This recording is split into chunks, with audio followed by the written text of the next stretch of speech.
Hello नमस्ते दोस्तों, welcome to श्रेष्ठा हिंदी. हिंदी பேச தெரிஞ்சவங்களா நீங்க?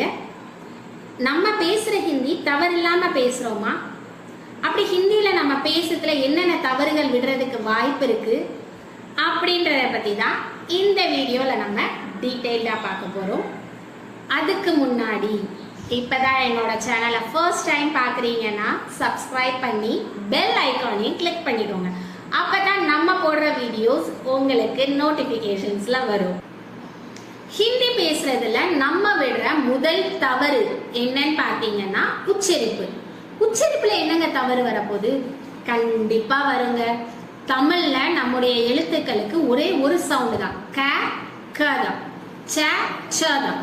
அதுக்கு வேற சவுண்ட்ஸ் கிடையாது. ஆனா ஹிந்தியை பொறுத்த வரைக்கும் ஒரு எழுத்துக்கு 4 சவுண்ட்ஸ் இருக்குங்க. கன்ற எழுத்து எடுத்தோம்னா க க க க. ச அப்படின்ற எழுத்து எடுத்தோம்னா ச ச ஜ ஜ. இப்படி ஒவ்வொரு எழுத்துக்குமே 4 சவுண்ட்ஸ் இருக்கு. இதோட ரிசல்ட் என்ன அப்படின்னு பாத்தீங்கன்னா, அதை வச்சு ஃபார்ம் பண்ற வேர்ட்ஸ் ஒவ்வொன்றுக்குமே அந்த ப்ரொனன்சியேஷன் மாறத்துல அதோட மீனிங்கும் சேஞ்ச் ஆகுது. ஹிந்தில ஒரு சில எக்ஸாம்பிள்ஸ் பார்ப்போம். நான் சொல்ற வேர்ட் நல்லா கவனமா கவனிங்க. பாக், பாக், இந்த 2 வேர்ட்ஸ் இருக்கு. நான் சொன்ன ஃபர்ஸ்ட் வேர்ட் பாக். பாக் அப்படின்னா ஒரு தோட்டம். ரெண்டாவது சொன்ன வேர்ட் பாக். பாக், பாக் அப்படின்னா ஒரு இடத்துல இருந்து நம்ம ஓடி போறது, எஸ்கேப் ஆகி போறது. ஓகேவா? இப்போ ஒருத்தவங்க நீங்க ஒரு ஆபத்துல இருக்கீங்க, ஸோ உங்களை அந்த இடத்த விட்டு ஓடு, இந்த இடத்த விட்டு ஓடிடு அப்படின்னு சொல்றாங்க. ஸோ அந்த இடத்துல அவங்க வந்து சொல்றது பாக் ஜாவ், பாக் ஜாவ் அப்படின்னு சொல்றாங்க. ஆனா நீங்க அதோட மீனிங்கை வந்து தப்பா எடுத்துக்கிட்டீங்க அப்படின்னா அந்த இடத்த விட்டு ஓடுறதுக்கு பதிலா பக்கத்துல இருக்க தோட்டத்துக்கு போயிருவீங்க. சரியா? அதனால ஹிந்தியில வந்து ப்ரொனன்சியேஷன் ரொம்ப ரொம்ப ரொம்ப ரொம்ப இம்பார்ட்டன்ட். அடுத்ததா நம்ம ஹிந்தியில விடுற தவறு என்னன்னு பாத்தீங்கன்னா ஜெண்டர். ஜெண்டர்ல என்னங்க நான் தவறு விட போறேன்? எனக்கு நல்லா தெரியும். ஒரு ஆள் ஆணா இருந்தா ஆண்பால், இன்னொரு ஆள் பெண்ணா இருந்தா பெண்பால். இதே இது பறவை, உயிரினம், வேற இதுல எதுன்றதுல அதை வச்சு நான் கண்டுபிடிச்சிருவேன். இதுல எங்கங்க நான் தவறு விட போறேன் அப்படின்னு கேக்குறீங்களா? அதுலயும் தவறு விடுறதுக்கு வாய்ப்புகள் அதிகமா இருக்கு.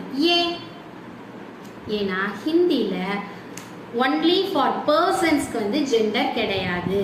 ஒவ்வொரு பொருளுக்குமே ஜெண்டர் உண்டு. சரியா? அதனாலதான் நம்ம வந்து ஹிந்தியில பேசுறதுல தவறு விடுறதுக்கு வாய்ப்புகள் அதிகம். ஃபார் எக்ஸாம்பிள், ஹிந்தியில வந்து கலம், பென், பென் வந்து ஃபெமினைன் ஜெண்டர், மேஜ் டேபிள். ஸோ இது மாதிரி ஒவ்வொரு பொருளுக்கும் ஜெண்டர் இருக்கிறதுல அந்த ஜெண்டருக்கு ஏற்ற மாதிரி நம்ம பேசினாதான் கரெக்டாக இருக்கும். இப்போ இதை எப்படி கண்டுபிடிக்கிறதுங்க அப்படின்னு கேட்டிங்கன்னா, ப்ராக்டிஸ் தாங்க. எவ்வளோக்கு எவ்வளோ நம்ம தெரிஞ்சுக்கிறோமோ அதை வச்சு இந்த வேர்டு இதுன்னு நம்ம கேட்டகரைஸ் பண்ணிட்டு அடுத்து யூஸ் பண்ணிக்கலாம். இல்லை இது எனக்கு கொஞ்சம் கஷ்டமாக இருக்குது அப்படின்னீங்கன்னா வேற வழி இல்லை, அதுதான் வழி. இல்லை ஒரு ஷார்ட்கட் சொல்லணும் அப்படின்னீங்கன்னா ஆ அப்படின்னு முடிகிற வேர்ட்ஸ் எல்லாமே ஆண்பால், ஈ அப்படின்னு முடிகிற வேர்ட்ஸ் எல்லாமே பெண்பால். காடி அப்படின்னா வண்டி, வண்டின்றது பெண்பால்.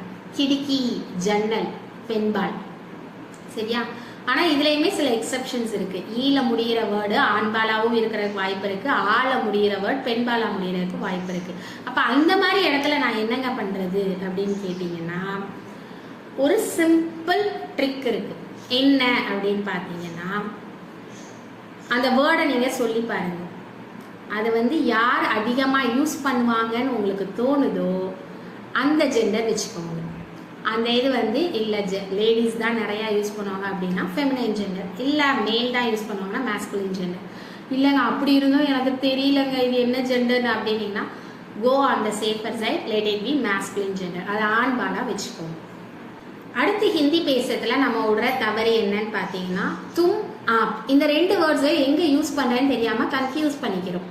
தும் அப்படின்னா நீ, ஆப் அப்படின்னா நீங்கள். நீங்க என்ன செய்றீங்க அப்படின்னு கேட்கணும் பெரியவங்களை பார்த்து. இதே நம்மளோட வயசுல சிறியவங்க இல்லை நம்முடைய வயதுடையவங்ககிட்ட நீ என்ன பண்ற அப்படின்னு கேட்போம். தமிழ்லயே இந்த டிஃபரன்ஸ் இருக்கு இல்லையா? இது மாதிரி நீங்க பேசுற உங்களுடைய லாங்குவேஜ்ல இந்த மாதிரி டிஃபரன்ஸ் இருந்தா கமெண்ட் பண்ணுங்க, நானும் தெரிஞ்சுக்கிறேன் அது என்னென்ன வேர்ட்ஸ் அப்படின்னு சொல்லி. ஓகே, இப்போ நம்ம பேசலாம். தும் அப்படின்றது நம்முடைய வயசுடையவர்கள், நம்மளை விட கம்மியானவங்ககிட்ட தும் யூஸ் பண்ணணும். வயசுல மூத்தவங்க ப்ளஸ் நம்மளோட ஃபார் எக்ஸாம்பிள் நம்ம ஒரு இடத்துல ஒர்க் பண்ணுறோம், அங்கே நமக்கு மேலே ஒரு பாஸ் இருப்பாங்க, இல்லை நமக்கு மேலே ஒரு ஹைரார்கி இருக்கும், அவங்களுக்கு மேலே அவங்க. ஸோ அவங்க எல்லாத்துக்குமே ஆப் தான் யூஸ் பண்ணணும். நம்ம கூட ஒர்க் பண்ணுற டீம்மேட்ஸ், நம்ம ஏஜ் உள்ளவங்க, நம்மளோட அதே கேடரில் இருக்கிறவங்க, நம்மளோட பொசிஷன்லேயே இருக்கிறவங்களுக்கு நம்ம தும் யூஸ் பண்ணிக்கலாம். ஸோ இந்த ரெண்டையும் கன்ஃபியூஸ் பண்ணக்கூடாது. பெரியவங்களுக்கு ஆப், சின்னவங்களுக்கு தும். ठीक है दोस्तों, நம்ம ஹிந்தி பேசுறதுல நமக்கே தெரியாம பண்ற தவறுகள்லாம் என்னன்னு தெரிஞ்சுக்கிட்டோம் இல்லையா? இந்த தவறுகள்லாம் இப்பதான் நீங்க தெரிஞ்சுக்கிட்டீங்களா? ஆல்ரெடி உங்களுக்கு தெரியுமா? இதை தவிரையும் வேற தவறுகள் இருக்கு அப்படின்னு நீங்க நினைச்சீங்கன்னா கமெண்ட் செக்ஷன்ல கமெண்ட் பண்ணுங்க, நானும் தெரிஞ்சுக்கிறேன். நெக்ஸ்ட் வீடியோல பார்க்கலாம். தன்யவாத்.